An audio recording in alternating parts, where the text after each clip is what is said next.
Queridos amigos, testigos de Jehová y público en general. Acá pueden ver ustedes este libro publicado por la sociedad Watchtower en el año de 1959. Es un libro que lo mantengo bastante incólume, nuevecito, y lo estuve revisando un poco y encontré algo pues muy interesante que quisiera compartir con ustedes. Y se encuentra en la página 97 de este libro, donde hay un diálogo entre Tomás y Juan. Y dice Juan, ¿no? Juan le responde a Tomás diciéndole lo siguiente: ¿hubo alguna resistencia de parte de los que no eran progresivos y que no tenían una visión de la obra que habría de hacerse? Algunos hermanos insistían en vivir en el pasado, en la época del pastor Russell. O sea, miren ustedes el desdén al pastor Russell, ¿no?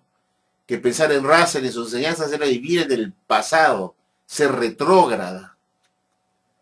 Vuelvo a repetir esta pequeña frase nuevamente. Dice: hubo alguna resistencia de parte de algunos hermanos que no eran progresivos y que no tenían una visión de la obra que habría de hacerse. En la época del pastor Russell, cuando los hermanos en general lo consideraban a él como el único conducto de comunicación, de iluminación bíblica. Es decir, o sea, o reconoce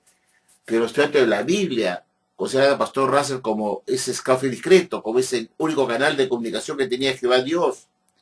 con él. Y habían estudiantes de la Biblia de aquel entonces que todavía seguían con ese pensamiento de que Russell fue aquel escogido que Dios usó para sacar los años de la oscuridad a la luz maravillosa del entendimiento bíblico, y que él era ese canal de comunicación que tenía Jesucristo para dar su elemento espiritual a la sociedad Watchtower, y que era él. Y dice acá, lo vuelvo a repetir nuevamente para que se les grabe en su cabeza, dice así: hubo alguna resistencia de parte de los que no eran progresivos, es decir, que no se modernizaban, ¿no? Que no eran progresivos, que no estaban al día, no se querían modernizar. Y dice, y que no tenían una visión de la obra que habría de hacerse. Algunos insistían, o sea, algunos estudiantes de la Biblia de aquel entonces, insistían en vivir en el pasado. O sea, eran retrógradas, pues, vivir en el pasado, en la época del pastor Russell. O sea, pensar en el pastor Russell, en sus enseñanzas y en lo que él enseñó, era no ser progresivo, es decir, no querer aceptar los nuevos entendimientos y seguir creyendo lo que el pastor Russell había enseñado durante su vida. Era ser un retrógrada, es decir, no ser una persona que iba en avanzada, que progresaba, y que había gente, pues, de la Biblia que todavía seguía insistiendo en vivir en el pasado, dice la Watchtower, ¿no? Cuando estaba el pastor Russell vivo, dice, cuando los hermanos en general lo consideraban como el único conducto de iluminación bíblica. Era el pensamiento publicado, dice acá, continúa diciendo, la Watchtower, era el pensamiento publicado, o sea, se publicaba esa enseñanza, esa idea de que él era el único conducto de iluminación. Vuelvo a repetir, era el pensamiento publicado y aceptado hasta el año de 1927, que él, es decir, el pastor Russell, era aquel siervo fiel y prudente de Mateo 24:45. Este punto es importantísimo, porque la sociedad Watchtower está recordando aquí, en este libro publicado en 1959, que hasta 1927 era el pensamiento de los estudiantes de la Biblia que ese esclavo fiel y discreto de Mateo 24:45, como dice claramente acá, era el pastor Charles T. Russell, que era el único canal de iluminación bíblica. Usa esa palabra, canal de comunicación bíblica, de iluminación bíblica, que él tenía con Jesucristo o con Jehová Dios, quien le daba a él solamente evento espiritual. La prueba de ello es que todos los libros que se publicó durante el periodo del pastor Russell, como es la colección de los 6 volúmenes de los estudios de escrituras y otros libros y proyectos más, llevan el nombre como autor, como único autor, el pastor Charles T. Russell, y lo podemos ver en las portadas de los 6 volúmenes de los estudios de escrituras, que eran pues los libros carnecita, los libros más importantes que servían para sacar al estudiante de la Biblia de la oscuridad a la luz. La Watchtower reconoce que ese pensamiento del que Pastor Russell era ese esclavo fiel y discreto de Mateo 24:45, era el señor Pastor Russell, y ese pensamiento duró hasta el año de 1927. Ya lo he mostrado acá en la página 97, que lo acabo de leer, y que le voy a hacer una última repasada para que vean textualmente cómo lo dice acá. Dice, era el pensamiento publicado y aceptado hasta el año 1927,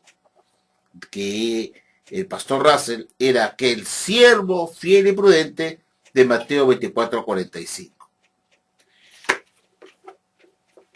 A partir de febrero de 1927, el juez Rutherford desecha ese entendimiento publicado, como dice acá, que fue publicado en las diversas atalayas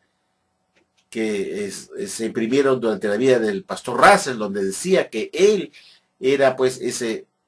siervo fiel y prudente, e inclusive después de su muerte, en el mes de diciembre de 1916, 2 meses después de la muerte del pastor Russell, que murió en octubre, en el mes de diciembre, el juez Rutherford, junto con la ciudad de Watchtower, le rinde un tributo al pastor Russell, donde ahí se reconoce en ese tributo que el pastor Russell era un hombre modesto, humilde, y que él fue el que ocupó esa posición de esclavo fiel y discreto en su sola persona, pero que no lo decía públicamente, justamente porque él era humilde,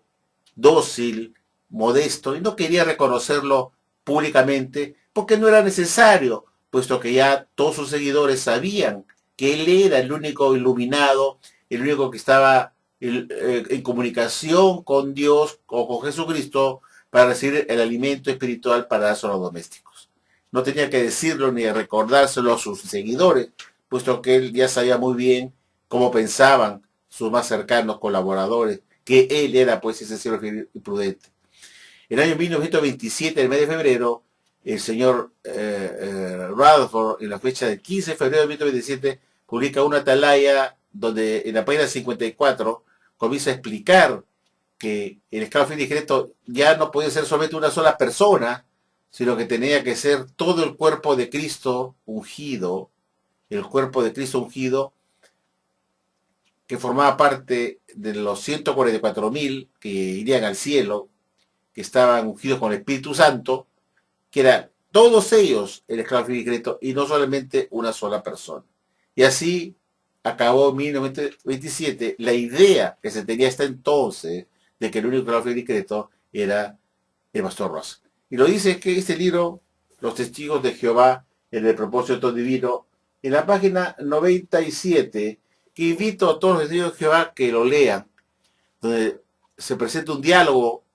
entre 2 personas, uno es testigo de Jehová, otro no, donde el testigo de Jehová le explica a su interlocutor, una persona del mundo, que le pregunta sobre el texto de Mateo 24:45 al 47, y le explica a su interlocutor de que habían muchos estudiantes de la Biblia que querían vivir en el pasado, o sea, eran retrógradas mentales, que querían seguir con las enseñanzas de Russell y que no querían entender pues que ya el esclavo fiel y discreto no era él, sino era un grupo compuesto de ungidos, una clase colectiva, y eso a partir de 1927. Es decir, hasta 1927 se entendía, o entendieron todos los estudiantes de la Biblia, que ese único esclavo fiel y discreto de Mateo 24, 45, 47 era el pastor Russell, como lo dice este libro muy acertadamente, que hasta esa época pues se sostenía que el texto de Mateo 24, 45, el 47, que habla de quién es el esclavo y Cristo, le caía solamente, estaba referido solamente al pastor Russell, quien era aquel conducto de comunicación entre Jesucristo y los, digamos, entre los domésticos, y quien era el iluminado del conocimiento bíblico para sacar a los estudiantes de la vida de la oscuridad a la luz. Y que después de su muerte seguían muchos fieles a Russell estancados en el pasado, es decir, retrógradas mentales, que queriendo aferrarse al pasado de Russell y seguir insistiendo que él era el único esclavo discreto y nadie más. Y la Watchtower quería desarraigar de la mente de los de la Biblia todo lo que Russell había enseñado a sus seguidores y que se modernizaran y que dejaran a Russell sus publicaciones y sus enseñanzas y que se ajustaran a los nuevos entendimientos del juez Rutherford, que, como dije, él mismo siguió sosteniendo después de la muerte de su amado pastor, entre comillas, de su amado pastor, porque parece que no lo quiso mucho, siguió sosteniendo que él era ese esclavo discreto, e inclusive lo siguió publicando después de su muerte en el libro El Arpa de Dios, que ya lo mostré en una oportunidad en la página 359, 379, fue la página que les mostré la vez pasada, donde ahí se declara que, sin duda alguna, dice Rutherford, el único esclavo discreto fue el pastor Charles Russell, y lo dice en este libro, El Arpa de Dios, de 1921, y posteriormente, en 1923, cuando trata sobre la segunda venida de Jesús, toca el texto de Mateo 24, 45 y vuelve nuevamente en esta atalaya de marzo de 1923 a insistir que el único esclavo discreto había sido el pastor Charles Russell, hasta que en 1927 cambia de opinión y dice que ya no es más el pastor Russell, sino es un grupo colectivo de cristianos ungidos, es decir, él y sus directores ungidos, que eran el resto ungido, que aún quedan vivos en la tierra, de ese gran grupo de los 144.000 que formaban la clase del esclavo, fiel y discreto. Eso lo he puesto acá para que vean ustedes que es imposible, pues, que Jesús haya podido nominar por primera vez a su esclavo fiel y discreto a través de un grupo, a través de una clase colectiva de cristianos ungidos en 1919, puesto que hasta ese momento todavía se seguía sosteniendo, tal como lo dice este libro de historia, que es el equivalente al libro Proclamadores de ahora, este libro de historia antes del libro Proclamadores, que titulado Los Testigos de Jehová en el propósito divino, y acá se dice claramente que hasta 1927 se creía, se enseñaba y se entendía que el único esclavo discreto de Mateo 24, 45, 47 fue el pastor Charles Russell, y que a partir de 1927, específicamente en el mes de febrero, en esa atalaya del 15 de febrero de 1927, en la página 54, el juez Rutherford decide descartar esa creencia y esa enseñanza de que Russell era el único clase discreto de Mateo 24:45, diciendo que ahora es una clase colectiva compuesta de cristianos ungidos, es decir, él, el juez Rutherford, con sus directores, que era ese resto ungido, esos hermanos ungidos con el Espíritu Santo, que aún quedaban vivos, de esa clase del esclavo discreto formado por los 144.000, y que quedaba un resto vivo en la tierra en ese momento, que era justamente Rutherford y todos sus directores, que formaban esa clase grande del esclavo fiel y discreto, la clase compuesta colectiva. Ya no era una sola persona, sino era una clase colectiva, y ese término, el esclavo, sería entender ya no como un término en singular, sino como un término en plural, como una clase colectiva de cristianos ungidos, y ya no como una sola persona, como hasta este momento se entendía que fue el pastor Charles T. Russell. La reflexión final es que esto demuestra, pues, que es imposible y es una mentira, una falsedad, una patraña, lo que el señor Guy Pearce y los otros coesclavos dijeron en el Teatro Stanley el 6 de octubre pasado, afirmando que en 1919 Jesús escogió a su esclavo fiel y discreto, a esa clase colectiva de cristianos ungidos que correspondía a ese el resto ungidos aún vivos en la tierra del Israel espiritual. Y que así se comenzó a entender a partir de 1919, cuando Jesús escoge a esta clase colectiva como su clase de decreto para anunciar las buenas nuevas de las naciones, y lo escoge en 1919. Cosa que es imposible, puesto que, como ya hemos visto, hasta 1927 la sociedad reconoce en este libro de historia que el esclavo discreto se entendió que era el pastor Russell y se enseñó y se creyó hasta 1927, momento en el cual se cambia esa enseñanza diciendo que era una clase colectiva, es decir, una clase compuesta de cristianos ungidos del resto de Israel espiritual que aún quedan vivos en la tierra. Entonces,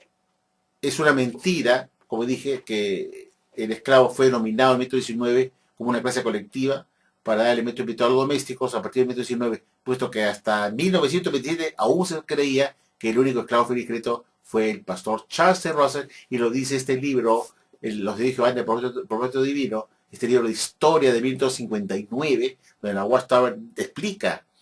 que hasta 1927 fue la creencia de la Watchtower que el único esclavo discreto fue el pastor Charles T. Russell y nadie más. Eso deja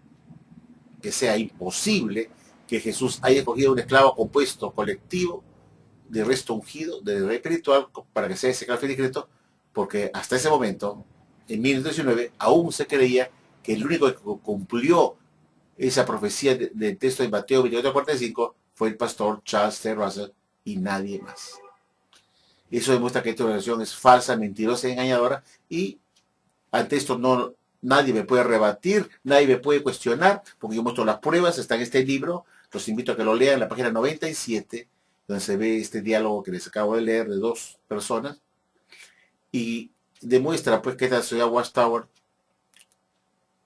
sus mentiras son fácilmente desenmascaradas, por eso se llama este foro, Fuerza de la Soriana, desenmascarando a la sociedad Watchtower. Y una manera de desenmascarar es mostrando lo que ellos enseñaban en el pasado, no hace mucho, en 1959, con respecto hasta cuándo se entendió que el esclavo fiel y discreto de Mateo 24:45 se entendió que era el pastor Russell, hasta cuándo, hasta 1927, cuando finalmente se cambia esta doctrina a una clase colectiva compuesta, a una clase plural y ya no singular, que recaía en el pastor Russell como esa única persona en singular. Entonces, yo espero pues que se den cuenta que la organización que ustedes están, Testigos de Jehová, es una organización falsa y mentirosa, que el año pasado en el Teatro Stanley, el 6 de octubre pasado, engañó a los 7,5 millones de testigos de Jehová diciendo que Jesús hizo su primera nominación de su esclavo fiel discreto en 1919, cuando en ese año todavía se creía y se enseñaba a los estudiantes de la Biblia que el único esclavo fiel discreto de Mateo 24:45 se cumplió en la persona de Charles T. Russell como ese único esclavo en singular que Jesús escogió para dar el elemento espiritual, esa iluminación bíblica a la nación. Espero que este video les haya gustado y, como les digo, invito a ustedes a que lean este libro, Los Testigos de Jehová en el Propósito Divino. Espero que se haya podido ver bien, creo que acá se ve mejor, Los Testigos de Jehová en el Propósito Divino. Lo muevo así un poco para que se pueda. Es un libro muy interesante que ponen en serios aprietos a la misma sociedad Watchtower. Es decir, la sociedad Watchtower se pone aprietos ella sola. Muchas gracias, amigos, y que tengan muy buenas noches.